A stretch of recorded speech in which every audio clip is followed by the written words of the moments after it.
This episode is brought to you by FX's Alien Earth, the official podcast. Each week, host Adam Rogers is joined by guests, including the show's creator, cast, and crew, in this exclusive companion podcast. They will explore story elements, deep dive into character motivations, and offer an episode-by-episode behind-the-scenes breakdown of each terrifying chapter in this new series. Search FX's Alien Earth wherever you listen to podcasts. Want to live better? We've got a lot of work to do. Join Chris Hemsworth in National Geographic's new Disney Plus original series, Limitless. Live better now. I'm diving headfirst into cutting-edge science to uncover 3 powerful secrets to living better right now. The growth that occurs through any challenging experience is really what we seek. Chris Hemsworth stars in Limitless. Live better now. Now streaming on Disney Plus and Hulu. It's showtime. This message is sponsored by Greenlight. With school out, summer is the perfect time to teach our kids real-world money skills they'll use forever. Greenlight is a debit card and the #1 family finance and safety app used by millions of families, helping kids learn how to save, invest, and spend wisely. Parents can send their kids money and track their spending and saving, while kids build money confidence and skills in fun ways. Start your risk-free Greenlight trial today at greenlight.com/Spotify. That's greenlight.com/Spotify. Your burger is served. And this is our finest Pepsi Zero Sugar.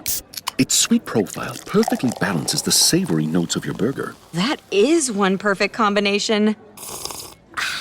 Burgers deserve Pepsi. Deborah had to have surgery. I had hip surgery in November of 2024. Her United Healthcare nurse, Crystal, checked on her. We do a routine call after surgery, and I could tell that she was struggling. Deborah needed help. My infection markers were through the roof. And Crystal knew what to do. I called the hospital and said she's coming in. And got Deborah the help she needed. Crystal and United Healthcare saved my life. Hear more stories like Deborah's at uhc.com. Benefits, features, and/or devices vary by plan area. Limitation and exclusions apply.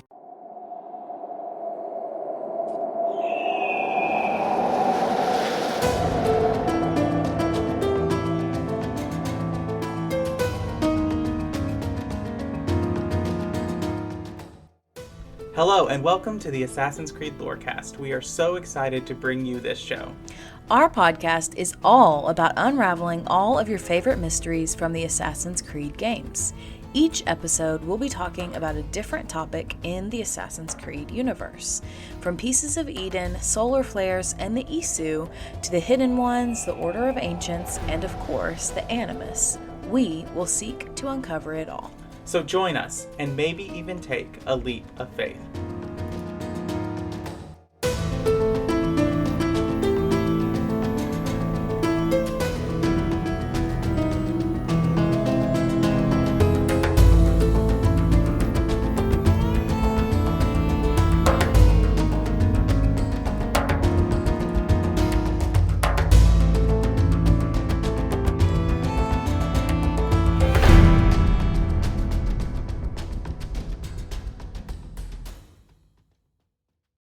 Hello and welcome to the Assassin's Creed Lorecast. My name is Shelby. You also probably know me as She-Cup, and we are here today with another patron chat for the month of October. But before we get into our topic for our patron chat today, I got to introduce my co-host. Yeah, so I'm Austin or Teacup, and we're here about the patron chat or the whatever.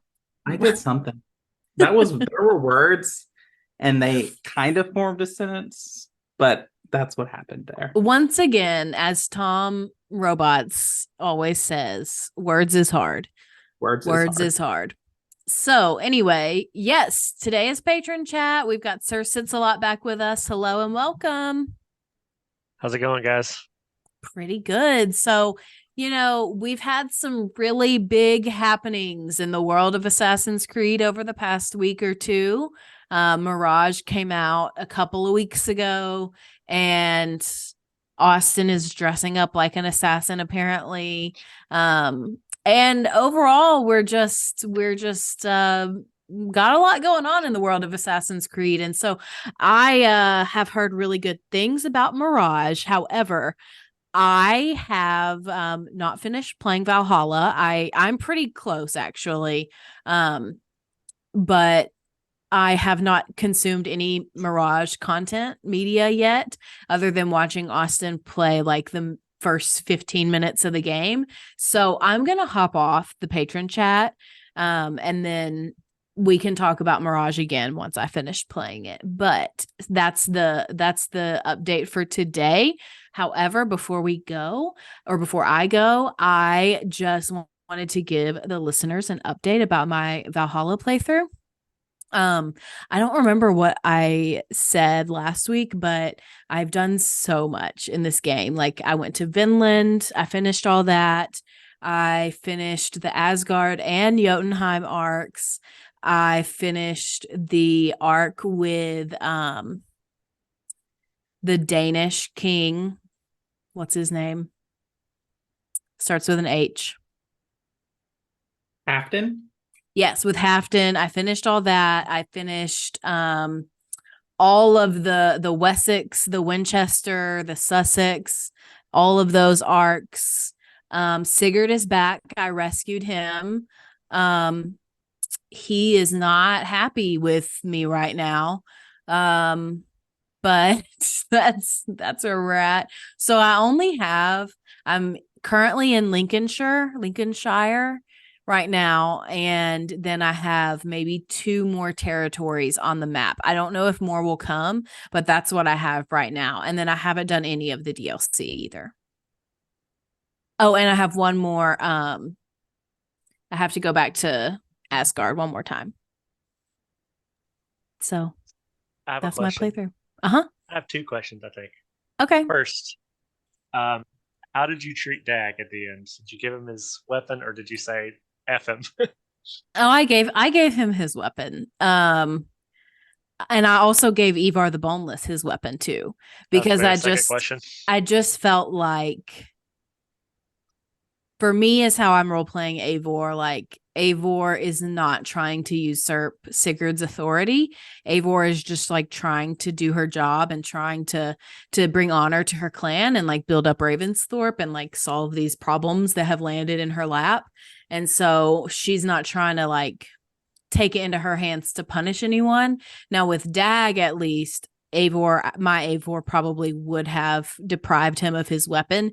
However, there were so many people watching, and I just felt like that's not a very good move politically. And I think Eivor would recognize that. So that's why I let Dag have his weapon. And then with Ivar, I was like, okay, you did this really shitty thing, but like, you've been a true Viking, like, warrior your whole entire life. And who am I to tell you, like, no, you don't get to have your weapon. You don't get to go to Valhalla when you're like this icon. So that was kind of my reasoning behind those 2. Okay, that was both of my questions. So, yeah, Sigurd's pissing me off though, like hardcore. On a scale of 1 to burn it to the ground, how much did you hate Jotunheim? 18,000.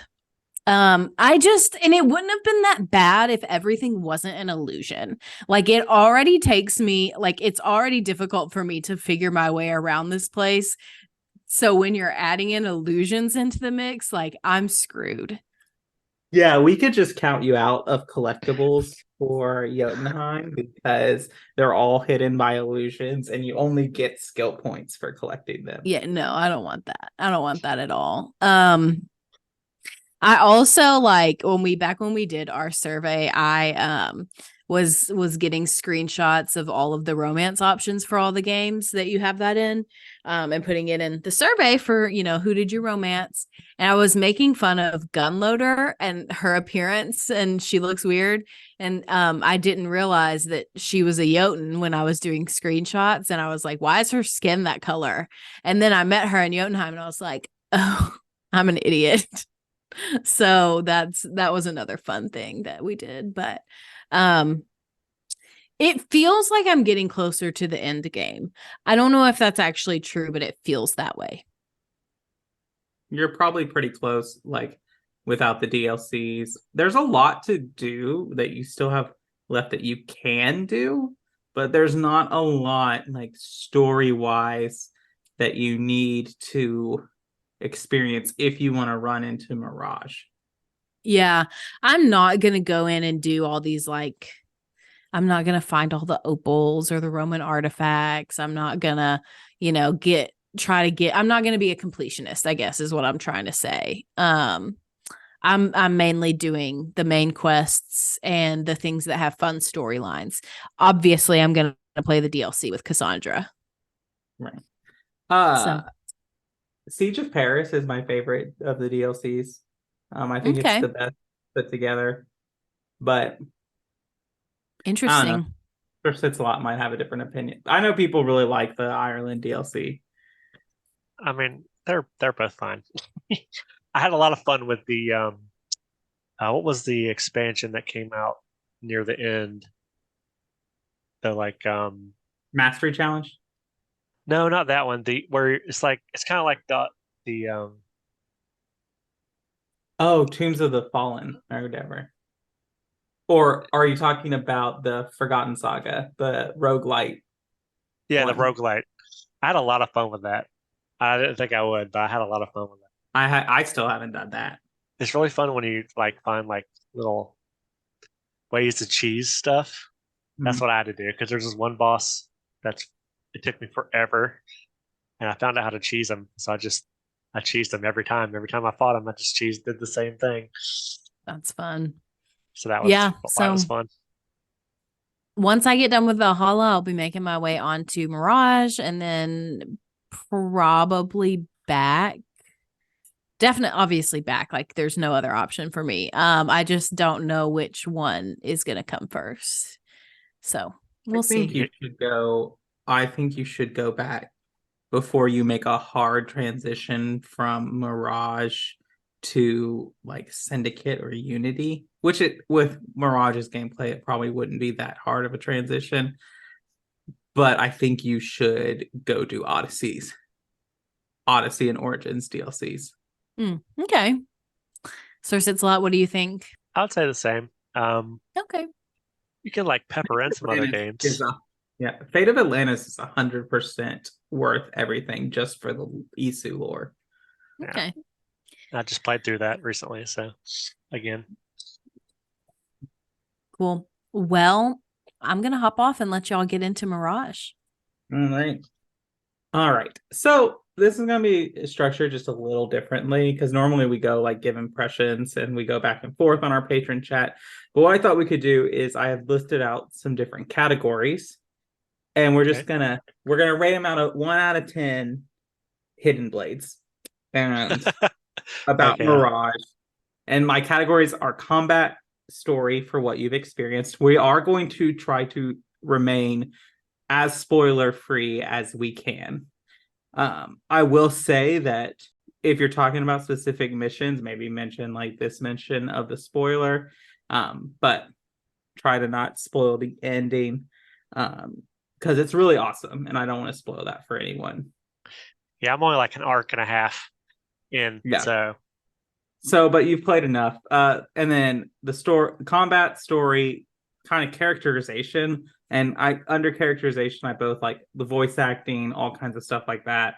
And then also customate, how you feel about how they've changed how you customize Basm and customize your character. And then obviously rating free running and parkour. And then we'll talk about things we wish were in the game. Things that we wish we had. So let's start. And then we'll give an overall rating of the game. Again, we're rating out of hidden blades. How many? Out of 10 hidden blades. Also, can you think about, so let's think about this. At most in lore, because this is a little off topic, but at most in lore, you could have 4 hidden blades.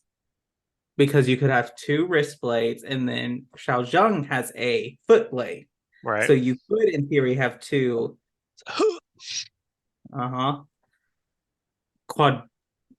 Quad assassination. You just splat on 4 cards. You belly flop right onto right in the middle of them. All right, so I think when we're starting about combat, I'll go first.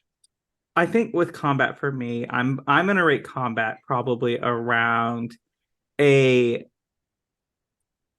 8 out of 10 hidden blades. And I think that the combat for me feels like an evolution of the combat we got in Syndicate. Like, there's so much more design around parrying. Like, I almost felt like I was playing Sekiro, where I have to wait for the proper parry and just, but like, even spamming the parry button doesn't work in this game as well. I've tried, believe me. Yes. So there's that. I find the combat interesting, but if not, and the reason it gets 8 out of 10 is like I do find it repetitive. I think the combat is not the main strength of this game. And I don't know how you feel, but that's kind of where I'm at. Yeah, I would say the same. I'd give it an 8 out of 10 hidden blades. I like how it can be challenging enough that it feels like, or challenging and easy enough at the same time that it feels like the old games. Because believe me, in Assassin's Creed 1, 2, I love parrying and just, doing all that stuff. But and it can get difficult, but there's, you can take your time, so to speak, and you go like, okay, dodge this, okay, parry this, hit now. Right. And to be completely fair, I haven't really fought too much because I try to be as stealthy as possible. But when I have fought, I feel like it's good. I was trying to get a better word there, but and I will say, for those who are listening who have not played the game, this game's combat is a lot more difficult than Origins, Odyssey, and Valhalla were. You really do have to have your timing down. I mean, it's not a From Software game, so there aren't these like really tiny. I mean, if you play on the hardest difficulty, I'm sure that the window is smaller, but it's not these like tiny, almost have to be perfect dodge windows, parry windows. Yeah. But it's difficult, and you can't just go in and wipe. Especially early game, you can't just go in and fight a bunch of guards and wipe it out like you could in the RPG trilogy. You will die. Yeah. I like it. I like it a lot because, they keep pushing. It's back to form, back to old kind of Assassin's Creed, and it feels that way because especially Assassin's Creed 1, you have to get that parrying or that counter right, especially if you're using straight hidden blade counters. Because for people who don't really know this, I don't know, but you have the 3 weapons. You have a sword, you have a short sword, and you have your hidden blade. And each one has their own timing you have to use in the first game. And it felt a lot like that because you have to make sure you do it at the right time. For the longest time I was getting mad because I was like, man, I'm trying to parry it, I can't parry. And I learned that, guys, you just gotta like pay attention. Right. But I don't know if you feel this way, but I really do feel like this combat is more, instead of like akin to like, it is similar to 1 and 2 and the Ezio trilogy and all that, but I really feel it is more akin to the Syndicate Unity games. Just with the parrying, and because Unity you have to parry, like there is no way of surviving. I mean, you could cheese it like I do, which is just throw a smoke bomb and then assassinate everyone. But if you want to do it right, you got to parry. Yeah, I mean, I just like, I don't think the combat's good. It's not like amazing, but it for what it is, and I like how Bassam at this point is not like Cassandra, where she's just like all the time attack. You have to be strategic with it a little bit, right? And that's what I like that a lot about it. And this is the thing about, like, I really appreciate about this, because like this is a good transition to story with Comet. Basm isn't a combat master because unlike Bayek, Cassandra, and Eivor, he hasn't been training his whole life for combat. Like, right. Whether we like it or not, Bayek is a magi, Cassandra's a mercenary, Eivor is a Norse Viking. Like, they have been trained in big group combat most of their lives. Yeah. Whereas Basm is a street thief. Yep.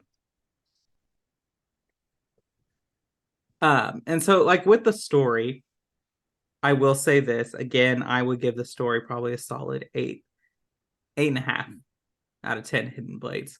It's very well done. The targets, you feel the connection to the target a lot more than you have in the previous RPG trilogies, and they do a good job of like showing what this Order of Ancients target is doing to the city and why they've been decreed to die by the Hidden Ones. Right. Yeah, I honestly at this point I don't feel like I should give a rating yet, because like I said, I'm only like 1.5 arcs I guess into it. But have you done the first assassination? Yeah, I did the first guy, and now I'm working on the other 3, I think. But it's not really a lot spoilery story stuff, but I feel this game feels a lot like a spiritual successor, I guess you would say, to Revelations. Mm-hmm. Because like obviously the whole character from another game getting more of their backstory, but like there's books in the world that you can find. There's like I was talking to my friend about this earlier today, how much it feels like kind of like Revelations-esque in like what you're doing, finding the books, all that kind of stuff. And I like that he's a thief. I like just going around pickpocketing everybody too. Right. Here's a question: do you use the pickpocketing mini game? No, I turned that off. I used it a couple times. Like, oh yeah, this is fun, but like, I'm just not a fan of quick time events a lot. Yeah, me either. And so I turned it off too. I mean, it's fine, I guess, but I was like, I don't really feel like doing this. It's more like a laziness thing for me than anything. Right. I was like, yeah, I don't feel like pressing an extra button. Yeah, and so I think the story is good. It's a solid Assassin's Creed story. There's a lot of callbacks to the original, and there's even a lot of like callbacks to like similar how Valhalla had a lot of callbacks to original Assassin's Creed missions. I feel like this one does as well. Yeah. Just like there's even a thing about burning books, which is one of the things that is in. That's the one I'm on there right now. Yeah. I got halfway through that one. And yeah, it's cool because like I was walking through and somebody was like, "Oh, some dude was named Abbas." I was like, "Oh, I know that name." Hey. I mean, this is like way before he was born, but And I really like the setup of Baghdad. This is part of the historical accuracy, but like the setup of the circular city and then all of that. It feels very like how you would walk into Assassin's Creed 1 and you have the different districts. Yeah. And even though in Assassin's Creed 1, to me, all the districts look the same, this does a good job of making the areas look a little different. Right. Yeah, like the historical thing, I'm not, too big. I don't know too much about this era, but yeah, the world seems cool. The what's the outside part? The wilderness is kind of empty, but whatever. It's a DLC turned game.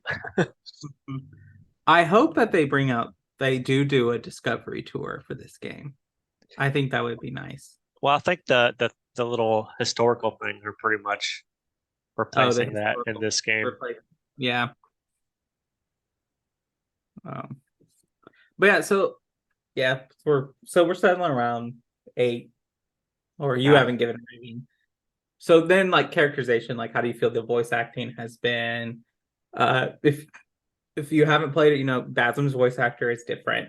There is a story reason for that, and so play the story and you'll learn. Right. But no, I like the voice acting. Basm's fine. I give it like a, I don't know, 7 Hidden Blade out of 10. I like the voices a lot. They seem, I hate to say more realistic, but sometimes the dialogue in, especially in Odyssey, I feel like it's kind of stilted sometimes. But I haven't really felt that in this game. I mean, and there's nothing as like iconic as like shoot the flying demon, right? Assassin's Creed 2, but it feels natural. And like I agree with you. Sometimes in Odyssey, the voice acting and the like ambient dialogue can feel very cartoonish. Yeah, you don't really get that. Like everything feels really in the world. And I think with also characterizations, I feel like the characters who we meet, I care a little bit more. Like there's an old joke supposed to say of like, or Valhalla made us care about one character and then killed him by Ivar the Boneless. Right. R.I.P. Jailbert. But that ruined me. I was like, are you kidding? Anyway.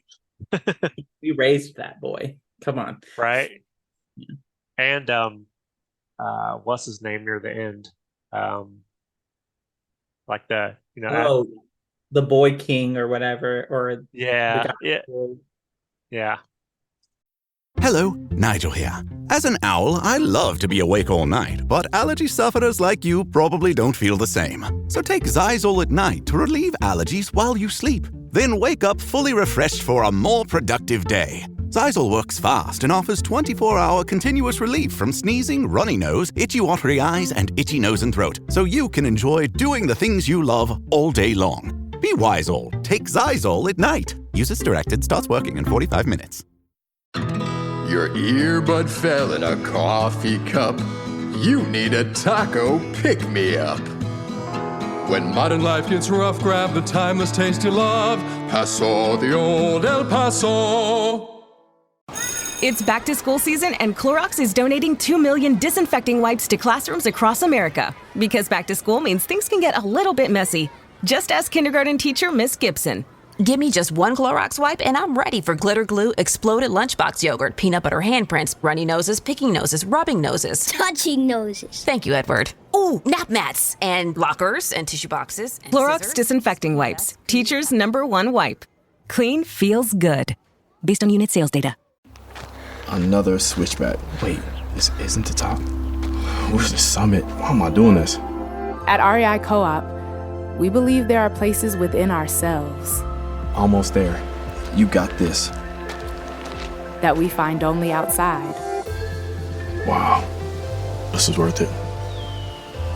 We have the gear, inspiration, and advice to help you get there. REI Co-op. Visit rei.com. 16 years from today, Greg Gerstner will finally land the perfect cannonball. Epic splash. Unsuspecting friends. A work of art only possible because Greg is already meeting all these same people at AARP volunteer and community events that keep him active and involved and help make sure his happiness lives as long as he does. That's why the younger you are, the more you need AARP. Learn more at aarp.org/local. Yeah. I don't know what it is about these most current games where they always kill people, kill children. Obviously, yeah, you have Kimu, obviously, and then you have Phoebe. I don't know their name, but that little girl that one lady drowns. Yeah. Mm-hmm. And Phoebe in Odyssey, and I mean they're not kids, but these two characters that we kind of meet at the beginning, and then by the end they're gone. And this game. Uh-oh. Oh, In the yeah, very yeah, beginning. yeah. I forgot about that. Yeah. Yeah. They don't show it, so Right. I think at the time I didn't really realize it because I thought they Well, were whatever. Hemu is the only one we actually see die. True. And then there's also the ones in Odyssey where if you on Kefalonia, Phoebe, yeah, the plague people, you can decide to kill them. I mean, they probably die anyway. Yeah. So I think characterization 7.5 out of 10 Hidden Blades. Oh, half Hidden Blade, nice. Yeah. That's still, the Hidden Blade Ezio has before he gets the Hook Blade. Right? Yeah, the brother. Or that I don't know if you've watched the One Piece, but that's the live action. But there's a guy who fights Zoro, one of the characters. He has this little tiny sword that he fights him with. Like we said, for historical accuracy, I think it looks pretty good based on the stuff and like the little historical sites or whatever that you can collect feel like the old database entries that you collect. I usually wait till like the end of the game and just take an hour or two and just read them all. So I haven't really read a lot of them yet, but I will at some point because I really like the what you call it. I totally blanking on what it's called. About learning about the different time periods. Oh, Discovery Tour. Yeah. Mm-hmm. Yeah, I really like that. So historical accuracy, I think really it is probably a 9 to 10 Hidden Blades. Yeah. From what I know. I would assume. Yeah. Now, the one that I think everyone is wondering about, because this is what Assassin's Creed fans have been complaining about the RPG trilogy since Origins came out, which is the free running and parkour of this game. And I will tell you, if you loved the feel of the Ezio trilogy and just climbing on stuff and running and free running and doing all this is the game for you. Yeah, I think as problematic as it was, a lot of people agree that Unity has the best free running. Yeah. When it works, when it doesn't suffer one of the glitches of that just Unity. Get in the freaking window. Get in the window. I know. But this takes that and puts it up. You can I found this because I was playing Odyssey today. And I was trying, because I do a thing like with Valhalla and Odyssey, I'm like, let me try to play this how I would one of the original Assassin's Creed games. And it's hard because there's not enough like aerial advantage spots. This game is the exact opposite problem. And I think it's because it's in this urban environment. And so you can get in there and you can easily like come down and assassinate a target or do that and then quickly get out of the way, throw a smoke bomb, get back up there. And it still takes timing and skill and you have to be what you are, but like once you have that down, clearing out a area or a stronghold without alerting combat is 10 times easier than if you walked in and tried to fight it straight on. And it's kind of amazing because this is coming off of the same engine as Valhalla. But Valhalla's stealth is so bad. It's not good at all. And then you had the mastery challenges, which I gave up on because of the stealth ones, because I was like, you know what? He saw me and I was hidden in a bush. I don't know why he saw me, whatever. Yeah, I like the parkour a lot. The only issue is I can't cheese stuff like I could in Odyssey. In fact, a couple minutes ago, or a little bit ago, when I was playing it, I was trying to get one of those gold chests, and I don't know if you've done this one, but it's like in a ship, and there's 3 or like 4 moving crates, Oh yeah. and I was like, come on, just jump over this thing so I can get to it. But no, I had to actually do the thing. Right. So I'm like, God, come on, just let me cheese it. But Well, I think that's good though. I don't know about you. Okay, so in like the games from like 2 through at least the Rogue Black Flag series, you were able, like, if you're on this wall and there's a point here, you were able to jump like this. You Yeah. can't do that in these games. And why can't I do that? They brought back the vault jump where the wall eject jump where you Yeah. can jump behind you, but you can't jump to the side. I feel that's just like the developers trying to make you not actually do what they want you to do. Because I feel like a lot of people they might be trying to, but also I feel like in the older games, like it was made with those abilities in mind. And Right. These really aren't. Right. And I think it's also about the engine. And I think with this, it comes from the fact that this was originally a Valhalla DLC. Right. In its original conception. And so I think that is part of it. Yeah, but I like it a lot. I don't remember Yeah. if I gave a rating or not. Oh, I'd give the parkour free running 10 out of 10 Hidden Blades. Yeah, I would say 9.5 out of 10 Hidden Blades. Just because it's not. I mean, it's not ever going to be perfect. Nothing is. No, even in game design, things are never going to be completely perfect. But I think it's really good. There's sometimes where I was trying to like sneak around somebody and he saw me anyway, even though I still think he shouldn't have seen me. But whatever. Other than that, yeah, I think it's I give it a 9.5 out of 10 Hidden Blades. Yeah, I like this game. Yeah, it's a good game. It's a very, very good game. 9.5 out of 10 Blades. And so lastly, these are just kind of like things you wished for. I will say I missed the modern day story. I wanted to know what was going on with Sean and Rebecca, with Basim, with everything modern day. You get that little narration from William at the beginning, and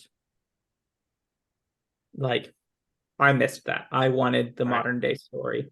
Is there nothing at the end? Kinda. Okay. But I knew going in, because they had said previously that it would not contain a lot of modern day story, but it would be like bookends on the game. They had said that, so I knew that going in, but I found myself wanting that, and I found myself wanting to like get out and read the emails and do that stuff of the other games had.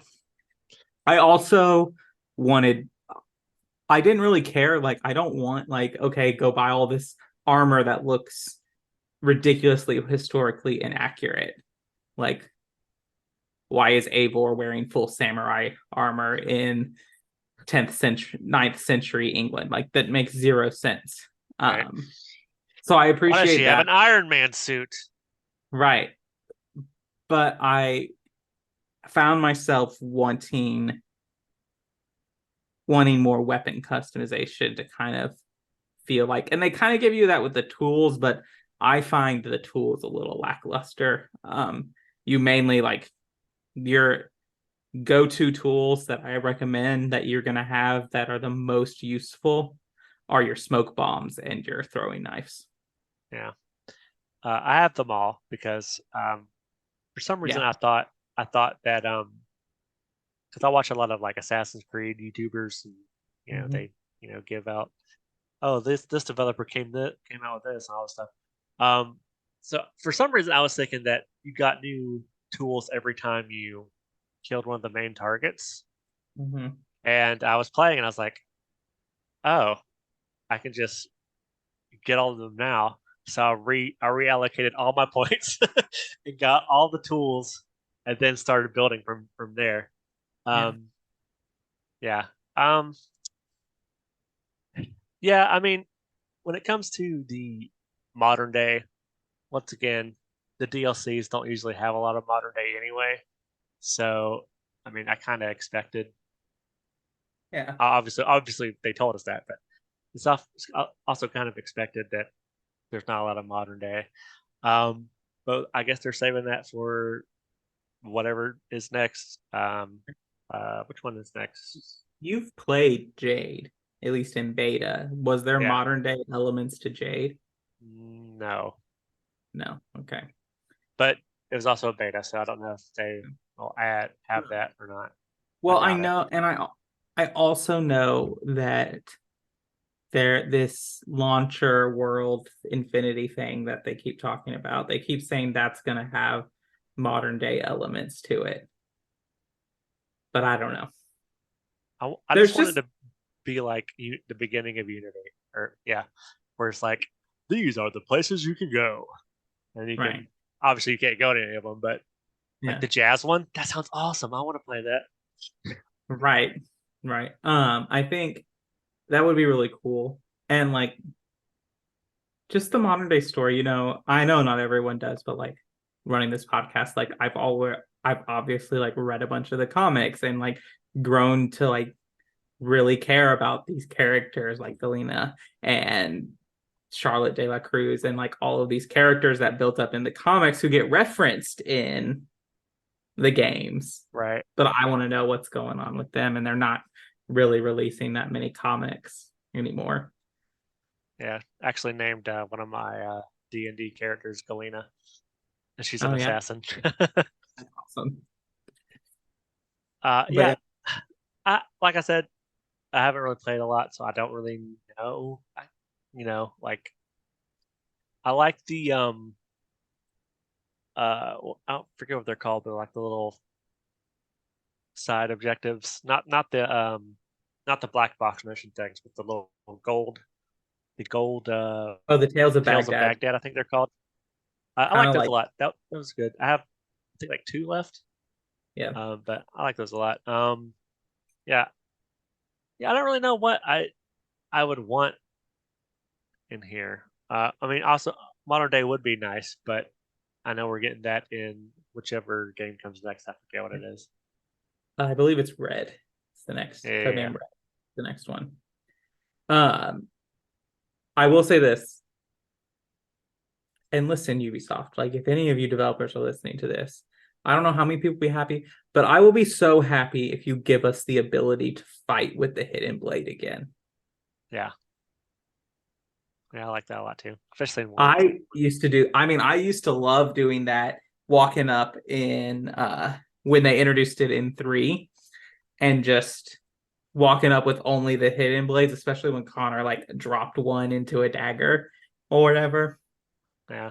And I would use that because it was easier. Oh, and this game really needs a kill streak function like they had in Brotherhood and Beyond. Yeah, you can even tie it into the assassin focus thing and have it like a melee version of that.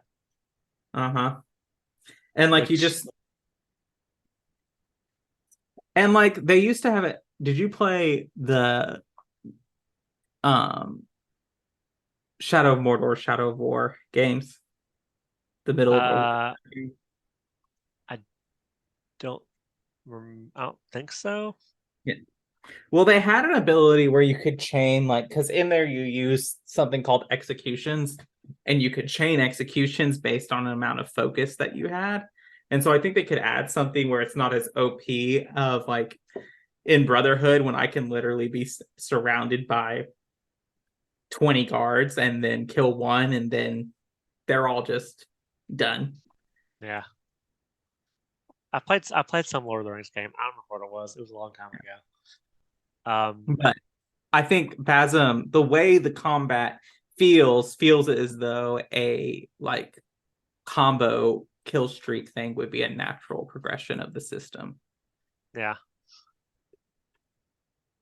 I like the assassin focus too. It's kind of cool, especially when I did it. You get it the first time, and I was like, "Oh yes!" There's only 2 guys, but you're like, this is cool. I'll tell you what. So there's a part of the city where it's really confusing on how to get into like the center, into the round city. So I use the assassin focus ability to cheese it.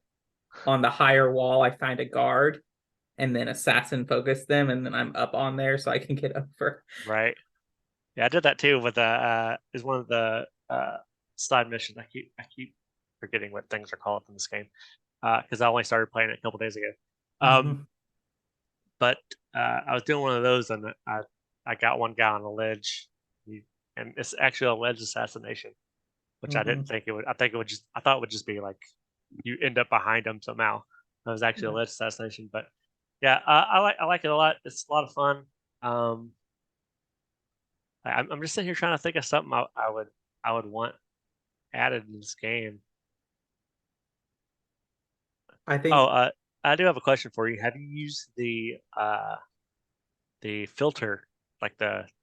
Yes. Every time I turn it on at night and can't really tell a difference, but I know there is a difference. Right.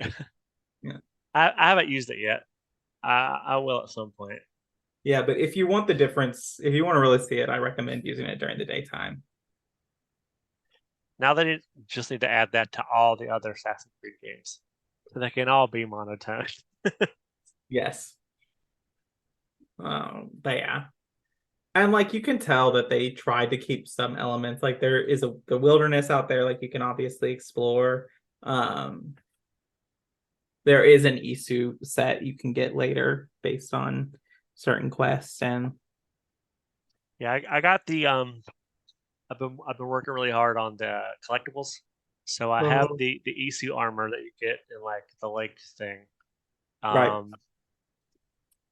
And that's I got all those things, the dagger and the sword too. Yeah. I was very disappointed. I really hate weapons that are like, we'll give you a bonus to this, but you lose half your health. See, I in Origins I used that a lot. The cursed weapons. Oh. Yeah. Because like, I mean, I don't know. I guess I didn't need to. That's normal. But I thought it was, a little cool thing. One thing that I think they do need to fix is this probably sound weird, but all the enemies have the same kill animation. Like when you get killed, they all just do the exact same animation. Because I've only been killed by like I guess maybe I'll only be killed by the regular guys. I try to avoid the big guys, but I just think that's kind of funny because I'm like, oh, I died the same way again. Okay, I died the same way again. If you upgrade the throwing knife, you can take out the armored opponents in like one hit, but you have to upgrade it fully. Right. Oh, I really like the upgrades. I like having different tools and you can upgrade them in different ways. It's like having, 3 times as many tools because you can, I think that's really fun. Like you can have your throwing knives are poison now. And I probably won't use it, but I like the third tier for the throwing knives. I like that one where when you kill somebody with a throwing knife, their body disintegrates with poison. I'll probably never use that because I really don't like. I feel like that. I don't know. Makes it easier. Kind of like the hidden body upgrade in Odyssey. Yeah, where you assassinate someone and it turns their body invisible. Yeah, I never used that mostly because I hated in that game that you had to pretty much double tap Y to kill somebody. So like you'd be like assassinating an invisible body. So I have built Odyssey. This is unrelated, but we'll do this and then we'll wrap up. But I have built Odyssey to where I have almost 400,000 assassin damage. Jeez. And what I did is I have the Master Assassin set from that you get from the Legacy of the First Blade DLC. And then I just engraved it with a bunch of like boost your assassin damages. And then I got the perk that applies all assassin damage, 50% of assassin's damage to all other damage. Yeah. And there is, I think the only ones that I can't straight up assassinate are mercenaries. But if I use the rush assassination, they're dead. Yeah. Yeah, I had a working on my project. I had what I found, it was called a tribrid build, which was all 3 different types of gameplay you could, but I was playing an old file and I had probably the same type of build you had, except it was warrior damage. So I was just like going into groups and like one-shotting everybody, but I didn't have any abilities because I had to play the yumminess. Right. I'm working on that with my warrior ability because I want to like have use the loadout ability to just switch. Yeah. And so like when I'm going into a battle, I switch to the warrior loadout, and then I don't really find a use for hunter damage other than not like spears use hunter damage. But yeah, the main reason I use hunter damage is because I like using the predator bows in Origins, and those are amazing. Oh yeah. But I think the skill tree is fine it's very simple and it's very easy. I think they could add some abilities that might do that. I haven't gotten them all, so I don't know what happens like once you've spent all the points. Do you keep getting skill points? Can you invest them in some kind of mastery? I don't know, because I haven't gotten them all yet. But well, don't all missions have I could be wrong. Don't all missions have a set skill point thing? Some of them do. Some of them don't award skill points. Your contracts, at least one of your contracts will give you 2 skill points. So I don't know if that is if once you get them, you won't get any more skill points, or you will get extra. I don't know. Yeah, I think they have them maybe towards it'll add up to exactly what you need. Because picking up the books also gives you one skill point. There is a unmarked book in the game, by the way. So if you're short one, look it up. Okay. Oh well. All right. Well, if you want to tell us where we can find you on socials, streams, and stuff like that, and then we can wrap it up. Well, I had a special announcement I was gonna make, but Shelby's not here, so I guess I won't do that right now.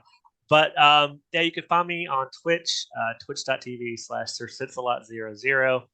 I'm playing Mirage right now, and I had another game that I was gonna announce today that I'm gonna start pretty soon, but I'll hold off on that. And also my Assassin's Creed chronology project on YouTube. I'm on a brief hiatus. I have a busy month this month, so I'm not really able to record. But if you go on YouTube and you can search for the handle at AC Chronology Project. I have finished the Odyssey portion, and I'm working on the Origins portion, which is honestly a lot more difficult because there's no manual saves. So if I screw up, I have to start the whole game over again. But yeah, that's pretty much all I got for social stuff. Well, that sounds good. Thanks for coming on and talking Assassin's Creed with us. Good luck finishing Mirage with your busy month coming up. Yep. And have a good time. And thank you all for listening to the Assassin's Creed Lorecast. We'll see you next time.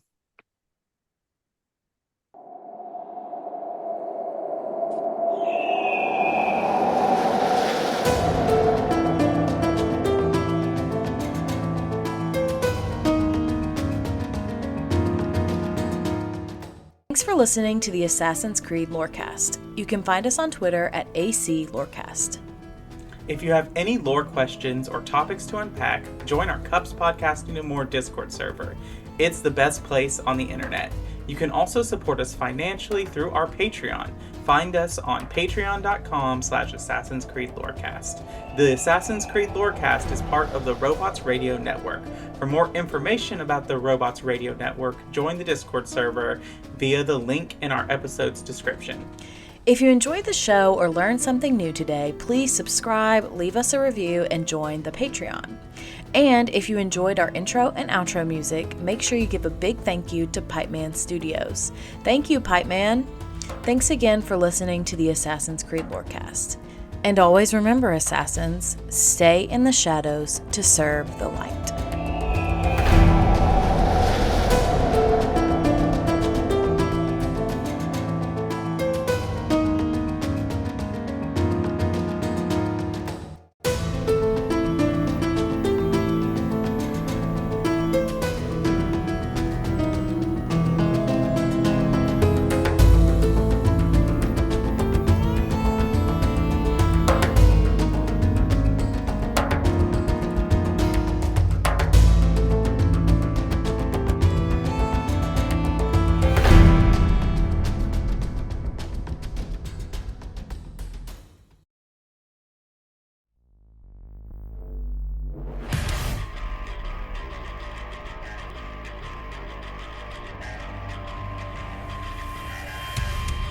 Hi, welcome to 3 Count Thoughts. Let me introduce the crew real quick.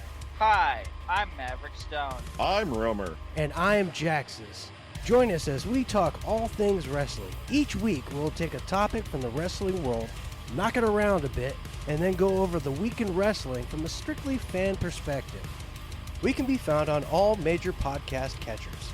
We can also be found at 3 Count Thoughts on both YouTube and Twitter. Or you can send us an email using 3countthoughts@gmail.com. Okay, are you ready? Ring the bell.